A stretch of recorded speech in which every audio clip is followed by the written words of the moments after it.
नमस्कार। वक्त बड़ी बहस का है। मैं हूं राजेश कुमार।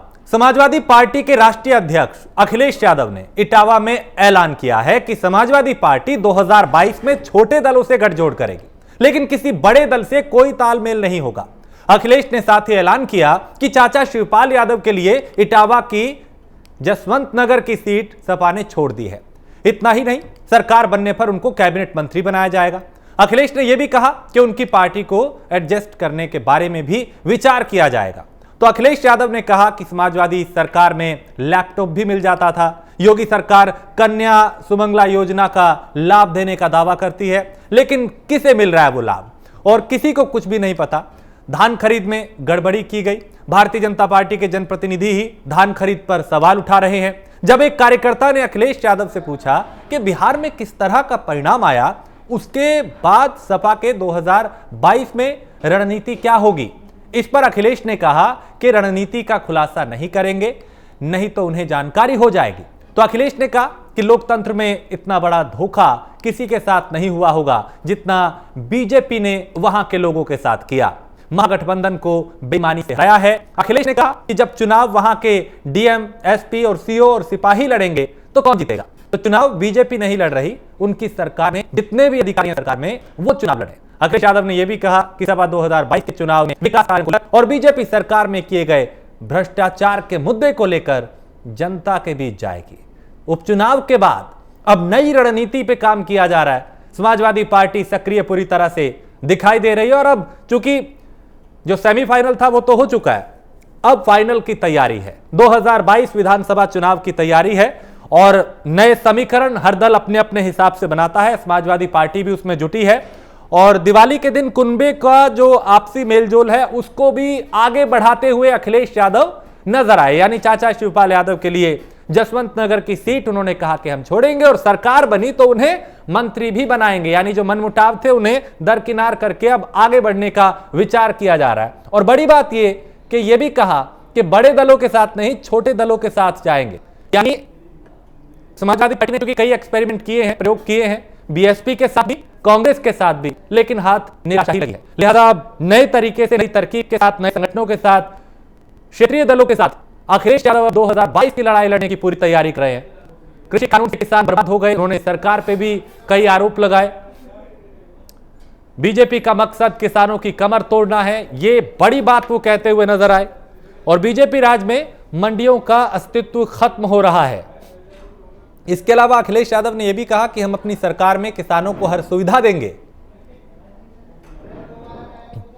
और बीजेपी ने किसानों के गन्ना बकाये का भुगतान नहीं किया। अखिलेश यादव यानी एक एक करके उन्होंने कई मुद्दों को उठाया, और उन मुद्दों को आधार बना के वो सरकार को घेरते हुए नजर आए। एक तरीके से यह कहा जा सकता है कि उपचुनाव के परिणाम आने के बाद उनका ये गुस्सा भी फूट रहा है, नाराजगी भी सामने है, और आगे की रणनीति भी अब तय की जा रही है। तो पुलिस का नंबर बदलने से योजना नहीं बदलती, बीजेपी के लोग अपने नेता का सम्मान नहीं करते, ये तमाम बातें अखिलेश यादव ने कही। सपना देखने के साथ संघर्ष के लिए तैयार रहें, ये एक बड़ी बात उन्होंने की कि अगर सपने देखें तो संघर्ष के लिए भी तैयार रहें। हमारे पास अपना कार्यालय नहीं है, अखिलेश यादव ने यह भी कहा, और इस बात का भी जिक्र किया कि बीजेपी ने शानदार कार्यालय बनाया है, यानी कटाक्ष किया गया। हमारा दिया हुआ लैपटॉप अब भी चल रहा है। अखिलेश ने कहा कि जो हमारी सरकार ने छात्रों को लैपटॉप दिए वो आज भी चल रहे हैं, आज भी छात्र उसका इस्तेमाल करके तकनीक के सहारे आगे बढ़ रहे हैं। सरकार बनने पर चाचा शिवपाल को कैबिनेट मंत्री बनाएंगे। समाजवादी सरकार किसानों का भला करेगी। तो अखिलेश यादव ने ये तमाम बातें की, और इनको आधार बना के वो सरकार को घेरते हुए नजर आए। मुद्दा साफ है, मसला साफ है। अब 2022 की तैयारी है, और उस तैयारी में बड़ी बात अखिलेश यादव ने यह कही है कि वो बड़े दलों के साथ नहीं जाएंगे, छोटे दलों के साथ जा सकते हैं। यानी जो प्रयोग किए अब तक, चाहे लोकसभा चुनाव में या विधानसभा चुनाव में, उस देखते हुए अब नए प्रयोग करें। क्योंकि बीएसपी के साथ जाके देख चुके हैं, बात कर रहे हैं, कांग्रेस के साथ भी गए, वो परिणाम नहीं आए जिसकी उम्मीद। ऐसे में अब समीकरण की तैयारी की जा रही है, नए समीकरण बनाए जा रहे हैं, और अपने तरीके अपनाकर अब राजनीतिक मैदान में लड़ने की तैयारी की जा रही है 2022 के लिए। उनको ये भरोसा है अखिलेश यादव को कि अपने काम के भरोसे आएंगे, जो काम किए वो जनता को बताएंगे। यह भी कहा कि मौजूदा सरकार का भ्रष्टाचार का खुलासा करेंगे। सपना देखना है तो संघर्ष के लिए भी तैयार रहे।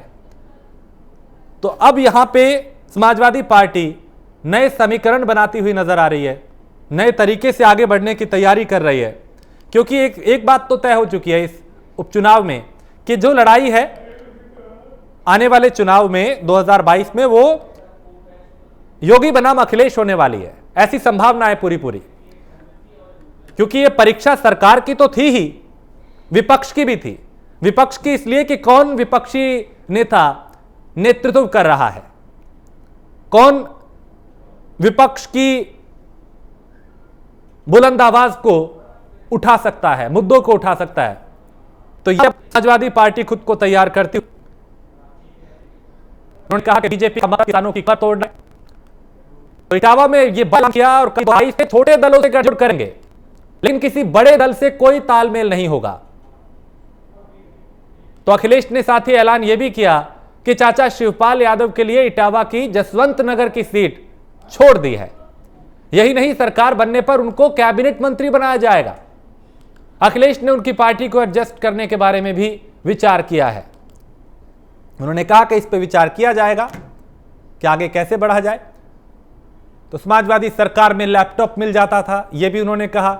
योगी सरकार कन्या सुमंगला योजना का लाभ देने का दावा करती है, लेकिन किसे मिल रहा है? सवालिया लहजे में उन्होंने पूछा।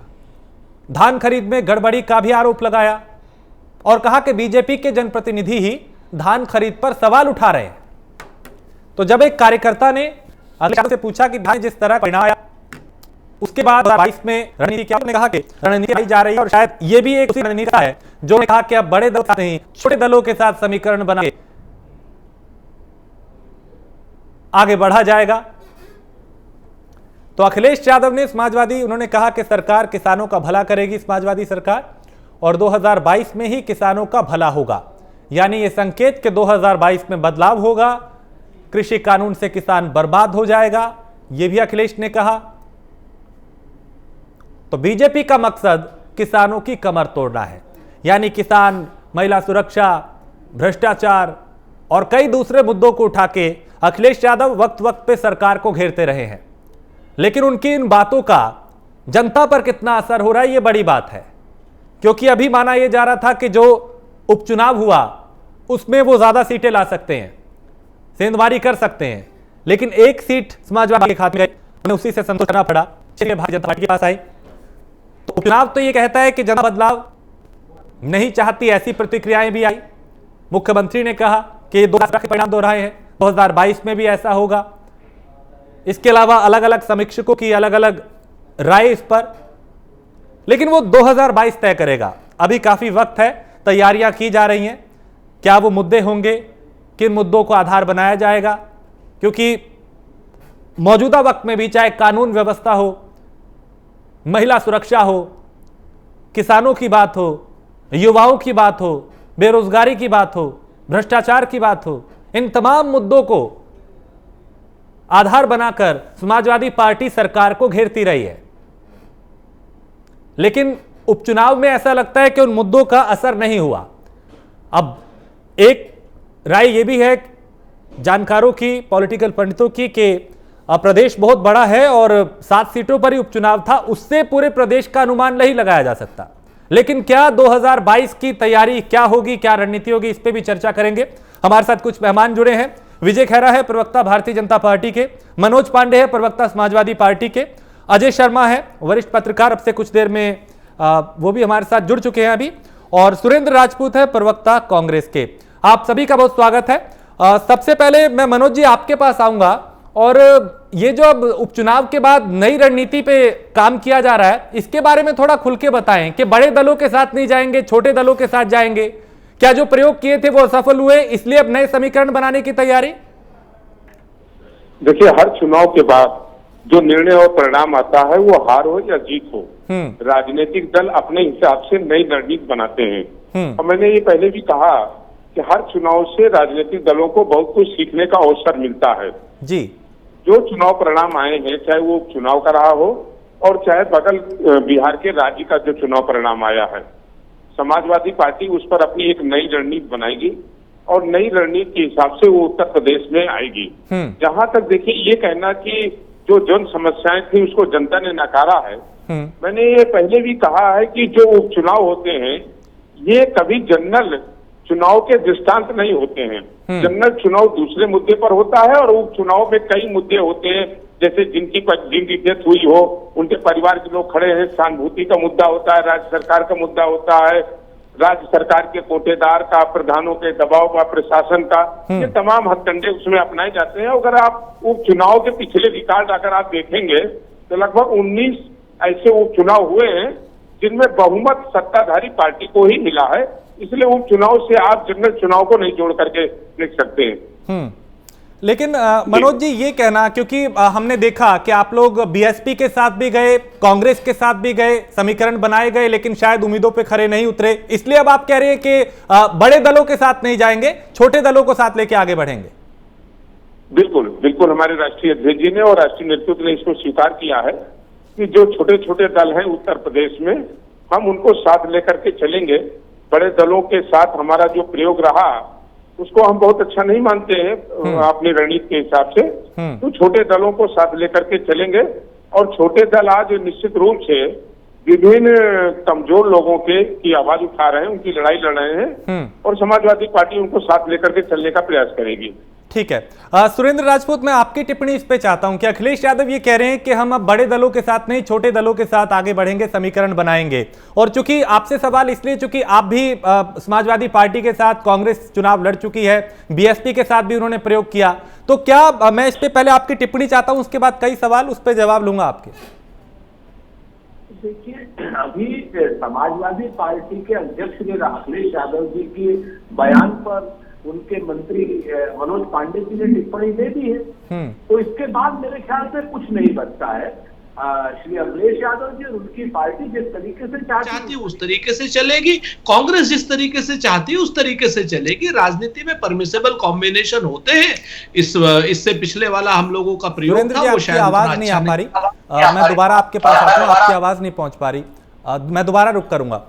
विजय खैरा, आपके ऊपर कई आरोप लगाए हैं समाजवादी पार्टी के अध्यक्ष अखिलेश यादव ने, ये तो कहा ही कि हमारे नए समीकरण क्या होंगे, लेकिन एक के बाद एक कई मुद्दों का जिक्र किया उन्होंने, किसानों से लेकर सुरक्षा तक का, और ये कहा कि मौजूदा सरकार गलत तरीके से बिहार में भी जीती है और यहां पे भी गड़बड़ हुई है। अखिलेश यादव जी को मैं पहले दिवाली की शुभकामनाएं दे दूं और आप सभी को भी दिवाली की शुभकामनाएं। अब अखिलेश यादव जी ने जो बोला है, पूरा का पूरा उनका प्रेस कॉन्फ्रेंस भारी हताशा से भरा हुआ है। हमें राजनीतिक चर्चा करना चाहिए कि इस चुनाव ने दिया क्या और लिया क्या इनको। सबसे पहले कांग्रेस पार्टी समाजवादी पार्टी से बेहतर साबित हुई है इस चुनाव में। बरसों के बाद ये हुआ है कि 2 उपचुनाव में वो सेकंड सापा को पार कर गई। ये एक ऐतिहासिक घटना है कांग्रेस के लिए, जो सापा को जानना चाहिए। नंबर 2, जो अखिलेश यादव कल तक अपने चाचा से बात करने को तैयार नहीं थे, शिवपाल यादव जी को, उनके मुलायम सिंह जी के कहने पे भी नहीं मानते थे, मुलायम सिंह जी ने उन्हें स्टेज पे बुलाया तब भी उनको बर्दाश्त नहीं कर रहे थे, उनके वर्कर से उनको धक्का लगवा दिया। आज उन्हीं शिवपाल जी को कह रहे हैं हम सीट भी छोड़ेंगे, कैबिनेट मिनिस्टर भी बनाएंगे। क्या जादू, ये हताशा नहीं है और क्या है, परेशान है आदमी, समझ गया है, समझ चुके हैं कि हमारी पार्टी का सत्यानाश हो चुका है। रहा इनका छोटी छोटी पार्टियों के साथ समझौता करने का, तो वो तो करेंगे ही, क्योंकि अब तो छोटी पार्टी बनी जाना, अगले चुनाव में भी छोटी में शामिल हो जाएंगे। तो अब तो वो सामने बात आ गई है ना, एकदम दिखाई दे रही है कि कांग्रेस ने तुमको पीट दिया, बाकी एक सीट आप जीत नहीं पाए, जो तुम्हारी अपनी सीट थी उसी पे आए हो आप, उससे नहीं जो आपके कोई कारण से है जो जीतती है वो उस पर हम नहीं जाएंगे अभी। तो बाकी एक भी सीट ये जीत नहीं पाए, 2 में पिछड़ गए और ज्यादा। तो अब ये तो पार्टी का सत्यानाश है। अब ये हताशा भर रही है, धान में गड़बड़ी हो रही है, चुनाव में गड़बड़ी हो गई। अगर ये इन्होंने ही कहा था, अखिलेश यादव जी ने, पूरे मुख्यमंत्री जी ने ही कहा था कि ये चुनाव दिशा तय करेंगे जनरल इलेक्शन की जो होने वाले हैं 2022 में, इन्होंने ही कहा था। अब यही अपनी बात से पलट गए और ये 7 चुनाव अलग अलग क्षेत्रों में हुए। इन चुनाव की अजीब बात है, अगर नवाब सादात अगर हो रहा है वेस्टर्न यूपी के एक कोने में, तो दूसरा चुनाव बुलंदशहर और इटावा में इनके बेल्ट में हो रहा है, तीसरा चुनाव ईस्टर्न यूपी में हो रहा है, मलडी से और आगे देवरिया तक हो रहा है। यानी पूरे उत्तर प्रदेश में आपका भट्टा बैठ गया। और हम हिम्मत देखो इनकी, क्या करेगा अगले चुनाव में हम बताएंगे। जरा देखिए, पूरे 7 चुनाव पूरे उत्तर प्रदेश में 7 क्षेत्र में अलग अलग, सब जगह इनका एकदम चौपटा होता चला गया।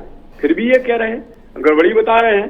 अरे गड़बड़ी कहाँ कहाँ हो जाएगी? बिहार में गड़बड़ी, गुजरात में गड़बड़ी, सब जगह जैसे ही हारते हैं गड़बड़ी एक नई चीज आ गई, कहते रहिए आप, रट लगाए रहिएगा। उसका एक माइक्रो लगा लीजिए, बड़ा सा स्पीकर, उसको हमेशा चला दिया करें, गड़बड़ी हो गई। मनोज यादव, जो बातें अखिलेश यादव ने कही हैं, आपको लगता है कोई उसका असर हो रहा है जनता पे? क्योंकि अगर ऐसा होता तो इस उपचुनाव में ही कम से कम एक तो नहीं, आपकी कम से कम 3 या 4 सीटें आती। लेकिन जनता ने शायद उन मुद्दों को दरकिनार किया और एक बार फिर भरोसा किया भारतीय जनता पार्टी पे। जी देखिए, मैंने कहा कि अगर वो चुनाव के रिजल्ट को आप बहुत अच्छे से देखें तो भारतीय जनता पार्टी का वोट परसेंटेज घटा है और समाजवादी पार्टी का वोट परसेंटेज बढ़ा है। अब ये ठीक है कि मैंने कहा कि वो चुनाव को कभी आप इस रूप में नहीं ले करके चल सकते हैं कि जनता इससे नाराज है कि नहीं नाराज। हमने कहा कि जब प्रधानों के ऊपर दबाव डाला गया कि अगर बूथ हार गई तो बस्ता जमा, कोटेदारों से कहा गया अगर बूथ हार गई तो आपका कोटा जब इस तरीके की तमाम प्रक्रिया अपनाई जाएंगी तो लोकतंत्र की हत्या होगी और लोकतंत्र कमजोर होगा। लेकिन जनरल चुनाव में ये सब नहीं हो सकता। सही समय पर, सही मौके पर सही निर्णय वो सुनाएगी 2022 में।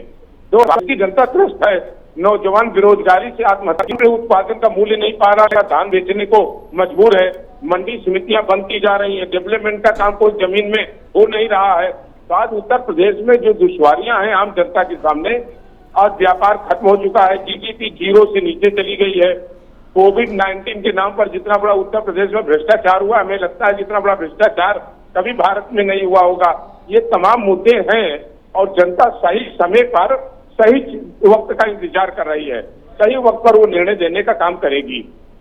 ठीक है, सुरेंद्र जी, आपका मैं दोबारा से रुख करता हूं और ये समझना चाहूंगा कि कांग्रेस खुद को कहां देखती है, क्योंकि हम ये देख पा रहे हैं कि चाहे बिहार हो, उत्तर प्रदेश हो, किसी ना किसी का सहारा कांग्रेस को चाहिए। क्या अब ये एक सॉफ्ट कॉर्नर हो गया है कि हम किसी के साथ ही आगे बढ़ पाएंगे, या अपनी भी कोई स्ट्रेटेजी है आगे बढ़ने की, अपने दम पे खुद सरकार बनाने की? आगे की क्या रणनीति सर कांग्रेस की?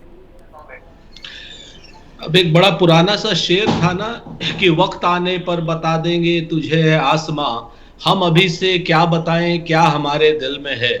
आप मूल रूप से जो जब निर्मम व्याख्याएं होती हैं और निर्मम विश्लेषण होते हैं तो वो भी हमें धनात्मक ऊर्जा देते हैं जी।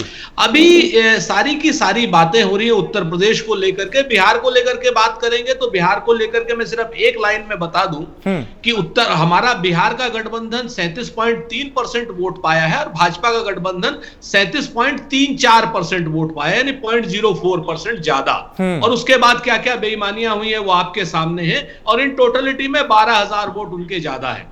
और जो लोग कांग्रेस को वहां कमजोर आंकने की बात कर रहे हैं तो हमारा एवरेज वोट एक कंस्टिट्यूएंसी में 57,000 है और जनता दल यूनाइटेड का एक कंस्टिट्यूएंसी में 55,000 एवरेज वोट है। इस चीज को जरा अगर ध्यान रखेंगे तो मेरे ख्याल से बहुत सी चीजें क्लियर हो जाएंगी। खैर, हम उत्तर प्रदेश पे आते हैं।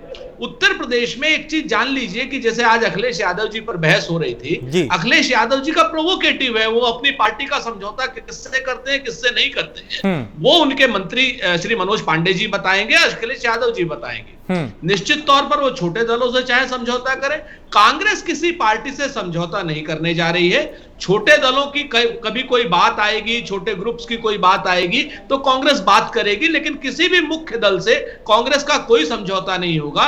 हम लोग श्रीमती प्रियंका गांधी जी के नेतृत्व में, श्री अजय कुमार लल्लू जी प्रदेश अध्यक्ष के नेतृत्व में गांव गांव जा रहे हैं, पांव पांव जा रहे हैं, नगर नगर जा रहे हैं, डगर डगर जा रहे हैं। ठीक है ना? ये बात ठीक है सुरेंद्र जी, ये बात ठीक है कि पिछले बहुत से वक्त में कांग्रेस सक्रिय हुई है, उसमें दिखाई दिया, सड़क पे उतर के अजय जी को भी देखा हमने और तमाम कांग्रेस कार्यकर्ताओं को, महासचिव प्रियंका गांधी भी एक्टिव रही हैं। लेकिन जो उम्मीद उपचुनाव में थी, क्योंकि हम जब चर्चा कर रहे थे, समीक्षा कर रहे थे, तो ये कहा जा रहा था कि हम भी सीट निकालेंगे, तो क्या अकेले दम पे तो बहुत मुश्किल मुझे लगता है कि उत्तर प्रदेश में कुछ कर पाना, चूंकि कई दशकों का, कई सालों का वनवास एक तरीके से चल रहा है, तो एक नई रणनीति समीकरण तो बनाने होंगे, क्योंकि उपचुनाव के जो नतीजे हैं वोट प्रतिशत जरूर बढ़ा लेकिन सीट नहीं सर निकल पाई। नहीं, ये आपका अपना मानना है और मेरे ख्याल से लोकतंत्र की राजनीति में सीट निकलना ही सब कुछ नहीं होता है। आप जनता के मुद्दों पर काम करेंगे तो जनता जब उत्तर प्रदेश के पूरे उसमें चुनाव होगा तो पूरे मुद्दों पर बात करेगी। जब कुछ विशेष सीटों पर चुनाव होगा तो विशेष सीट के मुद्दे भी प्रभावी होते हैं। अब जैसे ये चुनाव हुए थे, ये चुनाव मैक्सिमम जगहों पर हुए थे उन जगहों से जहां से वहां के प्रत्याशियों की, विधायकों की मृत्यु हो गई थी, है ना। और सिर्फ एक कुलदीप सेंगर साहब का चुनाव ऐसा था जहां पर कि वो अयोग्य घोषित किए गए थे, वहां कांग्रेस सेकंड आई है। आपके सामने है, अगर जहां पर अयोग्य घोषित भाजपा का प्रत्याशी हुआ वहां पर कांग्रेस सेकंड आई है। बाकी जगहों पर मृत्यु हुई थी तो मोर और लेस एक कहीं ना कहीं एक जिसको कहते हैं कि एक जो संवेदना के फैक्टर के साथ उत्तर प्रदेश की सरकार संवेदनहीन हो सकती है, हाँ। लेकिन उत्तर प्रदेश की जनता संवेदनहीन नहीं है।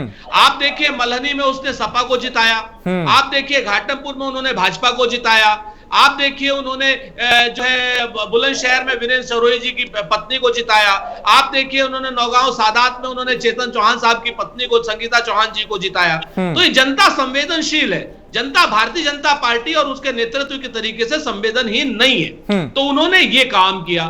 दूसरी बात, अगर आप जब 2022 के चुनाव में आएंगे तो निश्चित तौर पर 3 से 4 मुद्दे प्रभावी ढंग से आएंगे जैसा हमें लगता है। हाँ। पता नहीं विजय खेरा जी इससे सहमत होंगे या नहीं होंगे, लेकिन एक सबसे बड़ा मुद्दा आएगा महिलाओं की सुरक्षा, उसके बाद मुद्दा आएगा आपका बेरोजगारी, उसके बाद मुद्दा आएगा किसानों की समस्या, और उसके बाद मुद्दा आएगा मजदूरों के पलायन का। इन चारों मुद्दों पर सरकार सिर्फ हेडलाइन मैनेजमेंट कर रही है, काम कोई नहीं कर रही। किसी एक दिन सरकार कहती है कि हमने 1.5 करोड़ रोजगार दे दिए, किसी एक दिन सरकार कहती है कि हमने 3 लाख नौकरियां दे दी, किसी एक दिन सरकार कहती है कि एमएसएमई के हिसाब से अगर मिला लीजिए तो हमने इतने 1000 करोड़ का लोन दिया है और इतने लाख नौकरियां दे दी। ना आज तक एमएसएमई की कोई नई यूनिट चालू हुई है, ना किसी को रोजगार मिला है, और ना निकट भविष्य में मिलने की संभावना है। तो ये सारे जब मुद्दे आएंगे तो निश्चित तौर पर पूरे प्रदेश के माहौल में हम एक प्रमाणिक दल हैं, हमने इतिहास में रोजगार परक विकास को प्राथमिकता दी है, रोजगार विहीन विकास को प्राथमिकता नहीं दी। अर्थव्यवस्था हमारे समय में हिंदुस्तान की, उत्तर प्रदेश की सबसे तेजी से तरक्की करती हुई अर्थव्यवस्था थी। जब से भारतीय जनता पार्टी की सरकार आई है 2014 से केंद्र में और 2017 से उत्तर प्रदेश में, तो आप देख लीजिए कि अर्थव्यवस्था का इन्होंने भट्टा बैठा दिया। कहां तो ये कहते थे कि साहब हमारी अर्थव्यवस्था में पारदर्शी है, हम लोग भ्रष्टाचार मुक्त कर रहे हैं। मेरी समझ में नहीं आ रहा कि वो पैसे चले कहां गए। जो भ्रष्टाचार पुरानी सरकारें कथित रूप से करती थी उसके बाद भी पैसा रहता था, लेकिन आज इन लोगों ने 20 लाख करोड़ रुपए से ज्यादा एक्साइज ड्यूटी ले ली पेट्रोलियम प्रोडक्ट पे, पुरानी सरकार 20 लाख करोड़ से ज्यादा, और वो पैसे गए कहां ये नहीं समझ में आ रहा। उसके बाद फिर भिखारियों की तरीके से खड़े, कभी वर्ल्ड बैंक के सामने, कभी संघाई कॉर्पोरेशन के सामने कि साहब कोरोना है हमें रुपए दे दो। अरे ना कोई विकास का कार्य चल रहा है ना कुछ हो रहा है, उसके बाद कोरोना के लिए लोन आप अलग से ले रहे हैं। ठीक है, जवाब ले लेते हैं सुरेंद्र जी, जवाब ले लेते हैं भारतीय जनता पार्टी के प्रवक्ता से। अजय मैं आपके पास आ रहा हूं, थोड़ा टाइम लग गया।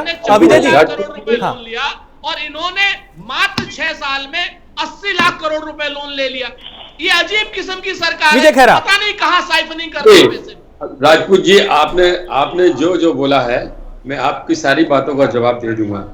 सबसे पहले आपने रोजगार के बारे में बोला है, अभी जनता ने मोहर लगा दी। आप कुछ भी बोलिए कि रोजगार दिए गए नहीं, एमएसएमई में क्या हुआ, क्लियर मोहर लगा दी। फिर भी अभी इस समय आंकड़ों की बात कर रहे हैं तो मैं बता दूं आपके लिए, नॉलेज के लिए, 3 लाख लोगों को तो सीधी सरकारी नौकरी मिली है।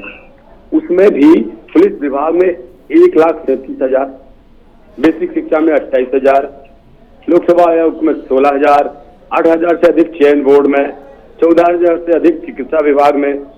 अब इस तरह से मैं ये तो आंकड़े बोल रहा हूँ सरकार के, जिसमें कोई झूठ नहीं हो सकता। फिर दूसरी बात, अभी शिक्षकों के लिए पूरी सरकार ने भर्ती करने के लिए अपनी जान लगा दी, सुप्रीम कोर्ट तक से केस जीत के लाए। उसमें भी ये नियम बना दिया कि जहाँ हस्बैंड और वाइफ पति पत्नी हैं उनके पास किया जाए, विकलांग को वहां पर जहां पर हो उनकी अपनी जगह पे दिया जाए। जो पहले की सरकारों में पैसा देके काम हुआ करता था उसका नियम ही बना दिया, भ्रष्ट हो ही नहीं सकता। अखिलेश यादव के मैंने समाजवादी पार्टी के प्रवक्ता ये बोले भ्रष्ट, तो हंसी आती है। अरे पूरा उत्तर प्रदेश जानता है कौन भ्रष्ट था, कौन अपराधी था, दुनिया जानती है, और एक एक आंकड़ा उसको बोल देगा। तो वो बात तो अभी हाल जनता ने इनको बता दी कि कौन भ्रष्ट था कौन भ्रष्ट नहीं है। योगी जी को कोई भ्रष्ट कह दे इनकी सरकार को तो उसके मुंह पे जनता ही अपने आप जवाब दे देती है तुरंत, हमें कहने की जरूरत नहीं पड़ेगी। उसमें कौशल विकास में लाखों लोगों के लिए जीविका उपार्जन का साधन मिला है। अच्छा, अब भ्रष्टाचार की बात कर रहे थे, इनको हंसी आ गई, तो इन्हें बता दें इनकी तो अध्यक्ष भी राष्ट्रीय और राष्ट्रीय पूर्व अध्यक्ष दोनों जमानत पे है, भ्रष्टाचार में है। भ्रष्टाचार में अध्यक्ष, राष्ट्रीय अध्यक्ष और राष्ट्रीय पूर्व अध्यक्ष, देखिए आप दोनों जमानत पे। हमने थोड़ी किया, सुप्रीम कोर्ट ने केस किया, भारतीय जनता पार्टी ने नहीं किया। नेशनल हेराल्ड बेच के जो पैसे खाए थे उसमें जमानत कराना पड़ी, जमानत नहीं होती जेल होती। ऐसा देखिए सही। अब हमें अभी जिनका तो मुंह बंद होना चाहिए था आज, जिनका अध्यक्ष जमानत पर हो वो बात कर रहे।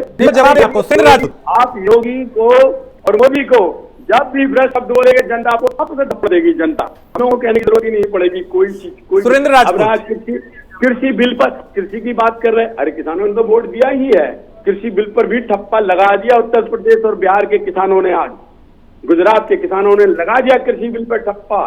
चिल्लाते रहिए अब आप। देखिए सुरेंद्र जी, जो आपने आरोप लगाए थे, जो सवाल उठाए थे, उन सबका जवाब दिया। आपकी टिप्पणी इस पे। कृषि बिल ही हमें चुनाव जिताएगा। अब मैं बीच में बोलूंगा तो बद अखलाकी होगी। अब इनसे कहिए कि चुप हो जाए तो मैं जरा जवाब दे दूं विजय खेरा जी को। विजय खेरा जी, एक अदम गोंडवी ने एक शेर लिखा था कि तुम्हारी फाइलों में गांव का मौसम गुलाबी है, मगर ये आंकड़े झूठे, ये दावे किताबी हैं। तुम्हारी मेज चांदी की जिस मेज पे आप बैठे हैं और तुम्हारे जाम सोने के, मगर किसान के घर में आज भी फूटी रखी है। अब आपको 3 बातें बताता हूं, इसको नोट कर लीजिए और इसको जरा देख लीजिएगा। आप तो बहुत ही वयोवृद्ध भी हैं, हमारे वरिष्ठ भी हैं और बहुत पढ़े लिखे। मुझे अच्छा लगा आप जैसे लोगों को क्या नाम आंकड़ों के साथ आते हुए, लेकिन ये आंकड़े झूठे हैं। पहली बात आपने कहा, आपने 3 लाख नौकरियों की बात कही। आपने इनमें यह नहीं बताया कि इस नौकरियों में 50% से ज्यादा संविदा की नौकरी है। आपने ये नहीं बताया कि लगभग 40% नौकरियों के सिर्फ आपने अपॉइंटमेंट लेटर दिए हैं जो पिछली सरकार नौकरियां देकर के चली गई थी। आपने कितनी नौकरियां दी हैं, जरा इसको बाइफरकेट कीजिएगा। नंबर 1। नंबर 2, जो आपने भ्रष्टाचार की बात कही, तो इतिहास में, स्वतंत्र भारत के इतिहास में भारतीय जनता पार्टी का राष्ट्रीय अध्यक्ष एकमात्र ऐसा अध्यक्ष है जो घूस लेते हुए ऑन कैमरा पकड़ा गया था। उसका नाम था बंगारू लक्ष्मण। तो इसलिए भ्रष्ट पार्टी से जिसका राष्ट्रीय अध्यक्ष 1 लाख रुपए की घूस लेता हुआ पकड़ा, ऑन कैमरा पकड़ा गया हो, तो उस पार्टी से किसी दूसरे को इस तरीके की बातें जो आरोपित हो, इस तरीके की बातें कहना अच्छा नहीं लगता। और वो भी किसने कर रखा है, सुब्रमण्यम स्वामी का क्या रोल है, ये भी आप कंप्यूटर बगल में उठाएंगे तो आपको शायद पता चल जाएगा। तीसरी बात मैं आपको बताऊं, शिक्षा के क्षेत्र में जो आपने नियुक्तियों की बात करी, उन नियुक्तियों में भी ले लीजिए कि व्यापम से बड़ा घोटाला आप किए हुए।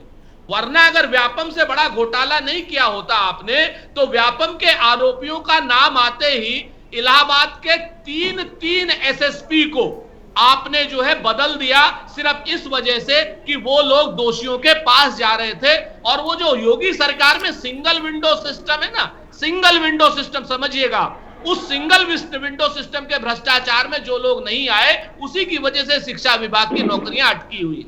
योगी सरकार पहली सरकार है विजय खेरा साहब पूरे हिंदुस्तान के इतिहास में जिसके 2 एसएसपी, आईपीएस समझते हैं ना, आईपीएस एसएसपी समझते हैं, 2 एसएसपी एब्सकॉन्डर है।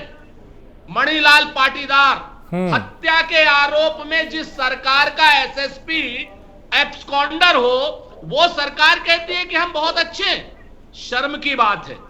आप कानून के क्षेत्र में बिल्कुल फेल, भ्रष्टाचार के क्षेत्र में आप सर्वोपरि। और भ्रष्टाचार की बात मैं आपको बता दूं, भ्रष्टाचार तो आपने गांव-गांव में पहुंचाया इस कोरोना काल में आपदा को अवसर में बदलने के लिए। आपने ऑक्सीमीटर, 700 रुपए का ऑक्सीमीटर जो अमेजॉन पे है, वो आपने 5800 रुपए में खरीदा है। 5800, 1,07,000 गांव में आपने अपने कार्यकर्ताओं को भ्रष्टाचार की पराकाष्ठा के रूप में पैसा थोड़ा डिटेल हो रहा है। हम दूसरी तरफ जा रहे हैं सुरेंद्र जी। लूट की है हाँ, हम दूसरी तरफ जा रहे हैं क्योंकि का हिसाब देंगे, जनता भी हिसाब देगी।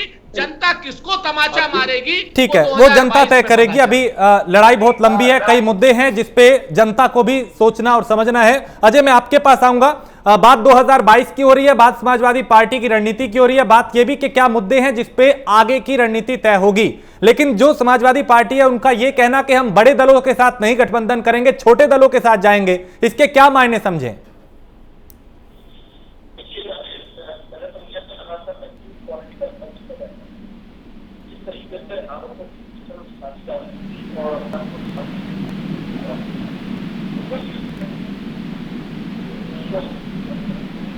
आपकी आवाज ठीक से नहीं पहुंच पा रही। जी हाँ, आप कहें। मैं पॉलिटिकल मंच पर आ गया हूँ जहाँ पर सिर्फ आरोपों की कीचड़ है और एक दूसरे को नीचा दिखाने की या कमियां निकालने की एक एंडलेस बहस चल रही है या होड़ सी लग रही है। जबकि हम यहाँ पर बैठे हैं अखिलेश यादव की रणनीति का विश्लेषण करने के लिए कि आखिरकार वो आगामी चुनावों में किस तरीके से उतरेंगे, और उन्होंने एक बहुत बड़ी घोषणा की है, उसको समझने की और एनालिसिस करने की जरूरत है, जिसके लिए हम यहाँ पर मौजूद हैं। देखिए, मैं आपको पीछे लेके चलता हूँ। जब अखिलेश यादव और शिवपाल यादव में एक कंट्रोवर्सी डेवलप हुई और दोनों अलग हो गए, उसके बाद अखिलेश यादव ने तो अपने एक तरफ हो गए, लेकिन शिवपाल यादव ने पूरे उत्तर प्रदेश में घूमकर छोटे छोटे दलों को इकट्ठा किया और उनको एक अम्ब्रेला के नीचे लेकर आए। इसके लिए लगभग उन्होंने 1 साल तक ग्राउंड पे काम किया और उस वक्त ये मुझे महसूस हो रहा था कि शिवपाल यादव समाजवादी पार्टी को रूज करने के लिए छोटे छोटे दलों को एकत्रित कर रहे हैं और एक अम्ब्रेला के नीचे लेकर आ रहे हैं, जो कि आने वाले समय में बदलते हुए समीकरणों के साथ दिखाई देगा। वो जो आज हम देख रहे हैं वो यही चीज है कि छोटे छोटे दल, चाहे भीम आर्मी हो या अलग अलग जातियों से या संप्रदायों से छोटे छोटे दल हो, जो कि अपनी अपनी राजनीति करते हैं, और वो जो है सभी को साधने का और एक अम्ब्रेला के अंदर लाने का शिवपाल यादव ने काम किया, और अब वो जो है शिवपाल यादव समाजवादी पार्टी के साथ में है। तो इसका फायदा यानी कि वोट बैंक के रूप में मिलेगा। यही इसके अलावा कांग्रेस पार्टी जो है बाहर से चुनाव लड़ेगी और उसको पोस्ट अलायंस के लिए रखा गया है बचाकर। जब चुनाव के परिणाम आ जाते हैं उसके बाद पोस्ट अलायंस होता है, उसके अंदर वो जाता है। तो बिहार की तर्ज पर यहाँ पर भी एक समीकरण बनाने की कोशिश की जा रही है, क्योंकि वहां पर एलजेपी बाहर खड़ी थी, यहाँ पर कांग्रेस बाहर होगी, जो सीधे सीधे दिखाई देता है।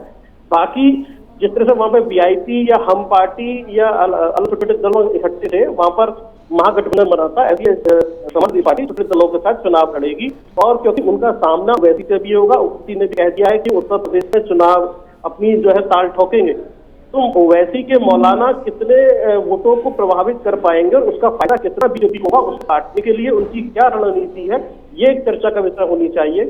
बीएसपी जो कि एक बी पार्टी समझी जाती है बीजेपी की, जो एक जिस तरीके से चलती है, उसको काटने के लिए, क्योंकि उपचुनाव के अंदर यही टेस्टिंग हुई थी, बहुजन समाज पार्टी का जो बेस वोट बैंक वो नहीं खिसका है अभी तक, वो वहीं की वहीं है। हार जीत का वह मसला ही नहीं है, मसला था कि आपने क्या एक्सपेरिमेंट किया उपचुनाव के अंदर। जो उपचुनाव में एक्सपेरिमेंट समाजवादी पार्टी ने किया उसमें वो कामयाब रहे, अब उसकी वो रणनीति उनकी तैयार है, उन्होंने एक तरीके से घोषणा कर दी है कि छोटे दलों के साथ मिलकर चुनाव लड़ेंगे और इसके लिए भारतीय जनता पार्टी तैयार रहे। तो ये जो है, और बाकी मुद्दे तो रहेंगे। मुद्दों की राजनीति हमने बिहार में देखी है कि एक नौजवान लड़का जो है, जिसे तेजस्वी यादव कहते हैं, वो पसीने छुड़ा दे एक ऐसे एनडीए के, और जहां पर 50 वोट से 60 वोट से 200 वोट से 500 वोट से जीत का अंतर रह जाए, तो आप समझदार हैं कि वोटों की राजनीति तो होगी, और उत्तर प्रदेश में इस बार मुद्दों की राजनीति होगी। इसीलिए समाजवादी पार्टी और कांग्रेस जो है मुद्दों को गरमा के रखना चाहती है, उठाए रखना चाहती है, उनको जो है जनता को भूलने देना नहीं चाहती है। तो ये तो है मुद्दों की राजनीति। और दूसरा, जो गठबंधन बनेगा उसकी उन्होंने एक इंडिकेशन दे दिया, छोटे दल जो है हमारे साथ मिलकर चुनाव लड़ेंगे, तो भारतीय जनता पार्टी अपनी तैयारी कर ले बीएसपी के साथ मिलकर या ओवैसी संगठन पार्टी के साथ मिलकर। ये है मुद्दा। ठीक है, मनोज पांडे जी, इसमें जो है विजय खेड़ा साहब जवाब दें कि उनकी क्या रणनीति है पार्टी की। काम बोलेगा, हमारा विकास बोलेगा, हमारी ईमानदारी बोलेगी, सबका साथ सबका विकास के ऊपर हमने जो काम किया वो बोलेगा, हमने जो घर घर शौचालय बनवा दिए हैं और ओपन डेफिकेशन फ्री कर दिया है ये बोलेगा, लोगों को जो मकान दिए हैं हमने गरीबों को वो बोलेगा। हर रोग की चिकित्सा दी है, लोगों को बिना इलाज के मर जाते थे बेचारे, पीएम फंड सीएम फंड का पैसा जिनको मिल नहीं पाता था उनकी जानें बच गई हैं, वो बोलेगा।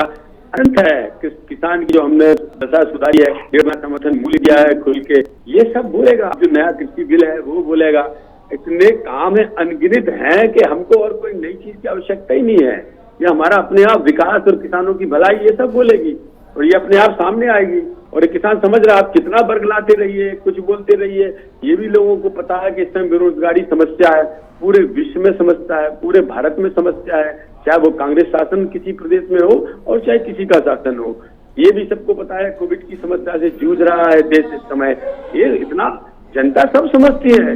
इन परेशानियों के बीच भी इतनी अच्छी सरकार चला लेना, उनको सुविधा मुहैया करा देना, मजदूरों का पलायन जो बता रहे हैं, बाहर काम कर रहे थे उनको प्रदेश में ले आना। अरे अगर ऐसा अच्छा नहीं हुआ होता तो बिहार में क्या जीतते हम? उत्तर प्रदेश में तो उससे अच्छा काम हुआ है। कोविड में तो ऐसा हुआ, हिंदुस्तान का पूरा विश्व चकित है। कोविड को जिस तरह से कंट्रोल किया योगी जी ने, तो हमारे हक में तो हर चीज है। हाँ। और अभी ये बात जो कर रहे थे, हाँ। तो शिवपाल जी को तो आपने अब एक आदमी को पॉलिटिकली खत्म करने के बाद उसको आप जिंदा करने की कोशिश कर रहे हैं, वो अपनी तसल्ली के लिए। शिवपाल के पास अब बचा क्या है? आपने कुछ रहने नहीं दिया उनके पास। उनकी तो कहीं भी लड़े जमानतें जब्त हैं, पूरी तरह 5-5 हजार वोट ही मिलते हैं उनको। अब शिवपाल जी को ले आइए आप, तो ना ले आइए तो कोई फर्क पड़ता नहीं है। हो जाए चाचा भतीजे इकट्ठे खूब हो। अब खुद की उनकी इतनी इमेज अभी गिर चुकी है अखिलेश यादव जी की, बाकी झूठ बोलने से गिर गई। रोज झूठ बोलते हैं, एक बात उनकी सच नहीं है। हाँ। इनके प्रवक्ता कहते हैं गड़बड़ी हो रही है, भ्रष्टाचार हो गया है, नुकसान हो गई है, ये लुट गया, किसान को कुछ नहीं मिल रहा है। अरे हार तो तुम सारे चुनाव जा रहे हो, जनता बता रही तुम्हें सच क्या है झूठ क्या है। कभी तो सच बोलो, सच बोलोगे तो शायद थोड़ी। चलिए मैं मनोज जी से इस पे जवाब लूंगा, लेकिन पहले सुरेंद्र जी मैं आपके पास आऊंगा, क्योंकि अभी बिहार चुनाव का जिक्र ये हुआ कि चूंकि पलायन एक बड़ा मुद्दा था, आप लोग भी लगातार उस मुद्दे को उठाते रहे कि देखिए साहब किस तरीके से अव्यवस्थाएं की गई, ठीक से व्यवस्था नहीं की गई। लेकिन बिहार के इन नतीजों को जिक्र किया जाएगा बार बार, इनका अब भी हो रहा है, आगे भी किया जाएगा आने वाले चुनाव में। तो क्या यह माना जाए कि जो एक चुनौती हम सबके सामने आई थी, सिस्टम के सामने, सरकार के सामने, उससे ठीक से निपटा गया, या उन लोगों का पता नहीं निकला? भाई अगर ठीक से निपटा गया होता, विजय खेरा जी जैसे कह रहे हैं, तो एक तरफा चुनाव में जीत हुई होती इनकी। आप देखिए ना, अगर बेईमानी से इलेक्शन कमीशन के पेट्रोनेस से और लोकल रिटर्निंग ऑफिसर्स को बेईमानी करा करके इन्होंने 12-14 सीटों की हेराफेरी नहीं की होती, तो आज सरकार हमारी बनी हुई होती। आप इनके चुनाव, इनके वोटों में और हमारे वोटों में मात्र 12,000 का फर्क है, मात्र 12,000 का। हाँ। वो भी इनके हिसाब से, इनकी बेईमानी के हिसाब से। आप समझिएगा मेरी, अगर ये बेईमानी पर वो नहीं होते तो हमारे वोट ज्यादा होते। तो अगर बिहार के मजदूर ने माफ कर दिया होता तो एक तरफा चुनाव नरेंद्र मोदी जी और नीतीश कुमार जी जीत गए होते। तो ये सब देखिए कहने की बातें हैं, आत्मश्लाघा की बातें हैं। आप अपने आप को जितना चाहे संतुष्ट कर लीजिए, लेकिन बिहार के मजदूर का जवाब आप समय पर पाएंगे। नंबर 1, आप बेरोजगारी पर समय पर जवाब पाएंगे। नंबर 2, आप जिस तरीके आप मैनिपुलेटर, आप मूल रूप से मैनिपुलेशन की विजय खेरा साहब राजनीति करते हैं। और सच बात यह है कि कभी आप जेडीयू को लड़वाते हैं, किससे, कौन सी वो पार्टी है अपना रामविलास पासवान जी वाली, उससे लड़वाते हैं। कभी किसी दल को सीमांचल में खड़ा करते हैं, कभी कुछ करते हैं। तो काट चाहिए। ऐसे पहलवान हैं जो पहलवान में अपोनेंट के घर वालों को, परिवार वालों को कह देते, धमकी देते नहीं कि अगर तुम्हारा बेटा जीत गया तो जान लो उसके बच्चे का अपहरण हो जाएगा। ये मैं उदाहरण दे रहा हूं लाइटर नोट में, इसको है वो मत समझिएगा। तो ये उस तरीके से सामने वाले पहलवान को हराने की कोशिश करते हैं। इन लोग अपने नीति पर, अपने नियम पर, अपने मुद्दों पर, हिंदू मुसलमान के अलावा, भारत पाकिस्तान के अलावा मुद्दों पर आकर के ये लोग बात करें, उसी दिन सड़क पर पब्लिक इनको बता देगी कि ये कौन है, क्या है और इनकी वास्तविक जगह क्या है। विजय जी जवाब देंगे आप अभी 1 सेकंड में एक ही बात का जवाब दूंगा, बाकी आप जब बोलेंगे तब बोलूंगा। अभी इन्होंने ये बोला है कि ये अगर भ्रष्ट नहीं होते तो ये हालत नहीं होती, पूरी सीटें जीतते। पलायन में अगर फेल नहीं होते तो पूरी सीटें जीतते। हाँ। इसका मतलब मैं एक ही बात से जवाब दे दूंगा इनको कि जिस समय नरसिम्हा राव जी लड़े थे उनकी सीटें 148 के आसपास आई थी, तो उन्होंने उनको हटा दिया। सीताराम किसी की अध्यक्षता में लड़े, वो सीटें कम हो गई, उन्हें भी हटा दिया। इसके बाद सोनिया जी में और कम हो गई थी तो उनको नहीं हटाया गया, लेकिन बराबर 143 रह गई थी। मैं ये कहना चाहता हूँ, इसका मतलब मैं सुन नहीं पा रहा हूँ इनकी बात, थोड़ी या तो आवाज बढ़ा दे या मुझे बता दीजिएगा क्या करने दीजिए। अभी आप डॉक्टर खेरा से बात कर रहे हैं, बात पूरी करने दीजिए। जिस समय एक समय इसका मतलब ये हो गया कि मनमोहन सिंह को जब हराया गया, मतलब वो महाभ्रष्ट थे आपकी भाषा में। आप कह रहे हैं ना कि भ्रष्ट होते नहीं होते तो ये होता। हमको तो जनता ने मोहर लगाई है, लोकसभा में और ज्यादा सीटें दी खूब बढ़ा के, और तुम्हारी आधे से आधा करके विपक्ष में नेता के लायक भी नहीं छोड़ा बनने के लिए आपके अध्यक्ष को। तो इसका मतलब तो साफ है ना कि हमारी सरकार भ्रष्ट नहीं है, आपकी थी। आप ही की भाषा में बता रहा हूं मैं, जो आप भाषा इस्तेमाल कर रहे हैं उसी में कह रहा हूं कि आपने इस बात को मान लिया कि आपकी सरकारें भ्रष्ट थी इसलिए हटाई गई हैं जगह जगह से।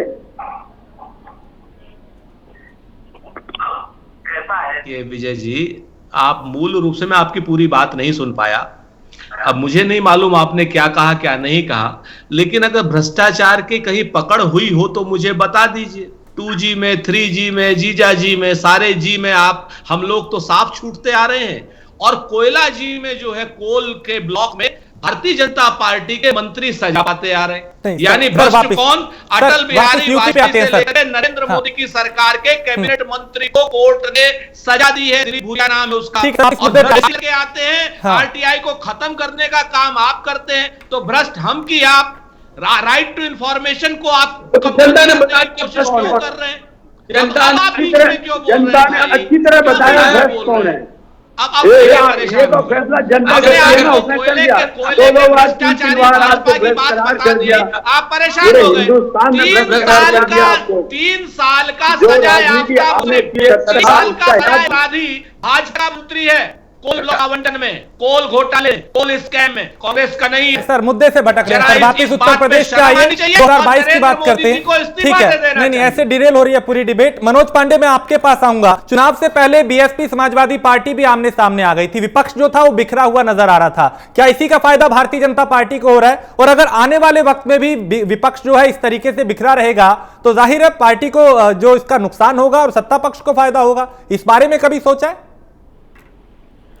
देखिए, जहां तक बीएसपी और समाजवादी पार्टी का सवाल है तो हम ये कह सकते हैं कि दोनों लगातार अलग अलग चुनाव लड़े हैं, और एक राज्य में कई राजनीतिक दल होते हैं जो विपक्ष की भूमिका में रहते हैं, लेकिन हम ये उम्मीद नहीं कर सकते हैं कि वो सब एक साथ प्लेटफॉर्म पर आएंगे। मैं अभी उस बात पर चलता हूँ जो बात आपने शुरू किया है। अभी हमारे बड़े वरिष्ठ पत्रकार और राजनीतिक विश्लेषण उन्होंने किया है बहुत अच्छी तरीके से।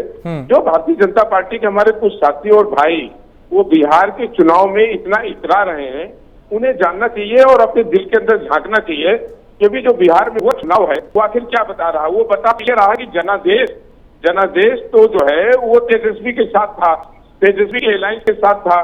अब ये ठीक है कि अगर उनकी सीटों का अगर आप गौर से देखें तो मैं समझता हूँ 97 ऐसी सीटें हैं तो 2000 के अंतर से जो आ रही है, उसमें 27 सीटें तो ऐसी हैं जो 500 की सीट 500 के अंतर से आ रही है। 19 सीटें ऐसी हैं जिनको दोबारा मतगणना करा करके उनके चुनाव परिणाम केवल घोषित होना शेष रह गए थे, और इलेक्शन कमीशन की वेबसाइट पे उनके वोट के अंतर वो फीड करे जा चुके थे। उसके बाद उसे पुनः मतगणना करा करके हरा दिया गया। आज पूरा देश अपने को ठगा महसूस कर रहा है, और देश के राजनीतिक और देश के पत्रकार आज वो कहीं ना कहीं बहुत चिंतित हैं कि अगर देश में लोकतंत्र के साथ ये मजाक होगा तो जो डेमोक्रेसी में, लोकतंत्र में जो चुनाव की प्रक्रिया लाई गई है, इसका क्या अभिप्राय रह जाएगा। जहां तक उत्तर प्रदेश में जन आक्रोश का सवाल है, हम ये फिर स्पष्ट करना चाहते हैं और कई इसके उदाहरण दे सकते हैं कि कई बार राज्यों में उपचुनाव हुए, उपचुनाव में मुद्दे दूसरे रहे लेकिन जनरल चुनाव में मुद्दे दूसरे रहे। उपचुनाव में सत्ताधारी पार्टी उसने अपनी सत्ता का लाभ लिया, अपने जो लोगों का देहांत हुआ था, जो स्वर्गीय हमारे सम्मानित विधायक हमारे बीच में आज सदन में नहीं रहे हम सबके साथी, उनके परिवारजनों को उसकी संवेदना मिली। तो इसमें कोई सरकार नहीं बने जा रही थी। जनता का ये भी दृष्टिकोण होता है, उनके परिवार के लोगों का देहांत हुआ है, उनके बेटे लड़े, उनकी पत्नी लड़ी, उनके प्रति सहानुभूति का एक बहुत बड़ा वोट परसेंटेज अपने आप जनरेट होता है और जो स्वाभाविक रूप से उनके साथ जाता है। और फिर हमने कहा कि सत्ताधारी पार्टी ने जिस तरीके से दुरुपयोग किया, वो दुरुपयोग जग जाहिर है कहीं छिपा नहीं है। लेकिन आज क्या आप भूल जाएंगे कि आप्रवासी मजदूरों के साथ क्या संकट आया? क्या आज उत्तर प्रदेश ये भूल जाएगा कि नौजवान डिग्री लेकर के घूम रहा है और वो आत्महत्या की ओर जा रहा है? आज क्या लोग भूल जाएंगे कि जो किसान अपने उत्पादन का मूल्य नहीं पा रहा है और 900 रुपए का धान बेचने को मजबूर है, वो कैसे भूल जाएगा कि आज गांव की सड़कें 2017 में हम जहां पर छोड़ करके आए थे वहां से एक भी नहीं बढ़ी।